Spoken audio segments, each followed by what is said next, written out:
आज हम class 10th में ट्रायंगल्स की एक इम्पॉर्टेंट थ्योरम के बारे में डिस्कशन करेंगे जिसको बीपीटी थ्योरम कहते हैं। ये मैथमेटिशियन थेल्स के नाम पर है।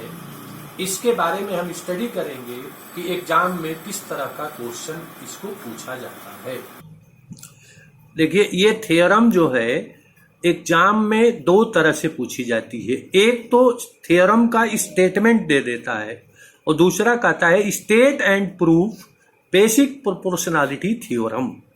तो स्टेटमेंट लिखना पड़ता है, 1 मार्क स्टेटमेंट का होता है। तो स्टेटमेंट क्या है?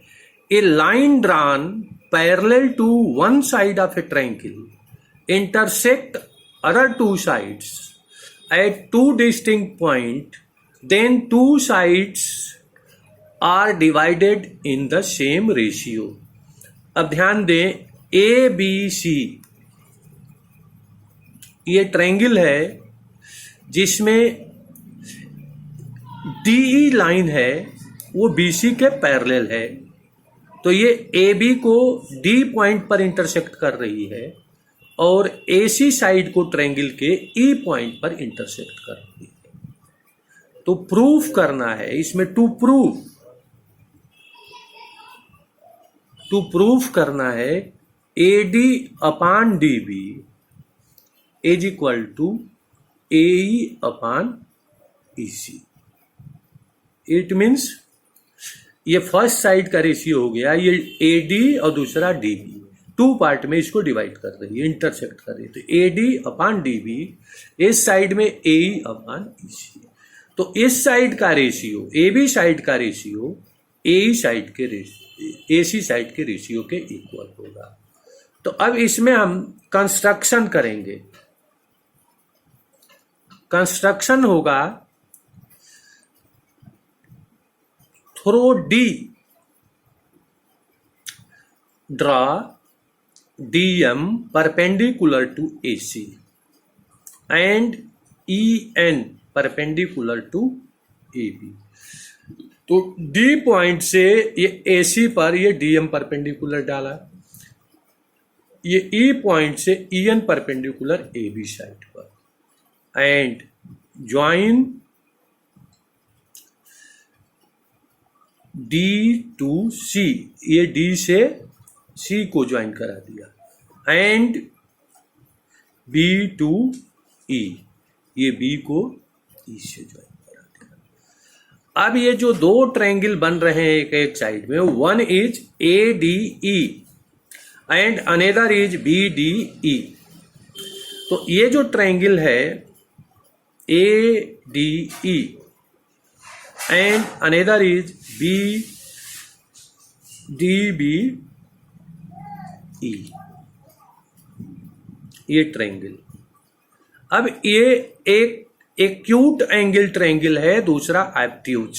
तो यही जो परपेंडिकुलर हमने EN ड्रा किया है, अगर इसकी हम एरिया निकालें, एरिया ट्रायंगल ADE, तो हाफ बेस इनटू हाइट, तो base is AD and height is EN। Now area of triangle DBE, तो ये भी होगी half base, it's base will be DB and height will be EN, height will be EN। ये ध्यान रहे, ये जो DBE ये ऑब्ट्यूज ट्रायंगल है। तो ऑब्ट्यूज ट्रायंगल में बाहर इसकी जाती है, तो EN जो एल्टीट्यूड है वो बाहर हो गई, तो बेस BD और एल्टीट्यूड ये। और ये ADE की केस में ये ट्रायंगल एक्यूट है, तो इसलिए इसका एल्टीट्यूड जो होगा इन साइड द ट्रायंगल होगा AD। तो ये इस तरह से जब इसको कैंसिल करेंगे तो ये कैंसिल हो गया, ये बच गया AD upon DB। This is equation number 1। Now from this side, area triangle ADE and area triangle DEC, इधर से आ जाएगा DEC। तो ये होगा हाफ AE इंटू, इसके लिए परपेंडिकुलर DM होगा and half EC into DM। तो ये कट गया DM which is equal to AE upon EC। This is second equation.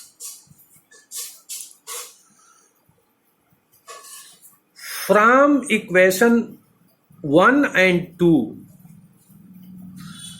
we see that area in both cases, ADE and ADE same.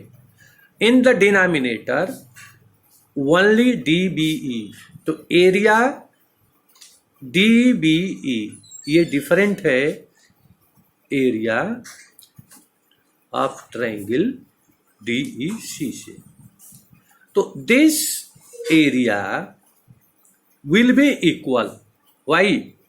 In class 9th we study a theorem, area of triangle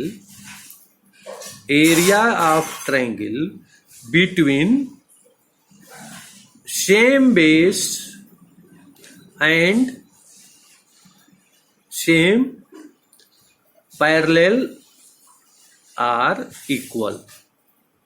That is triangle DBE. That is triangle DBE and triangle DEC have same base DE and DE is parallel to BC. Therefore, this area will be equal. Therefore, from 1 and 2, we have AD upon DB is equal to AE upon EC, which proves the result that a line drawn parallel a side of a triangle intersect the other two sides at two distinct points, then they divide in the same ratio. इस तरह से इसको prove किया। Thank you.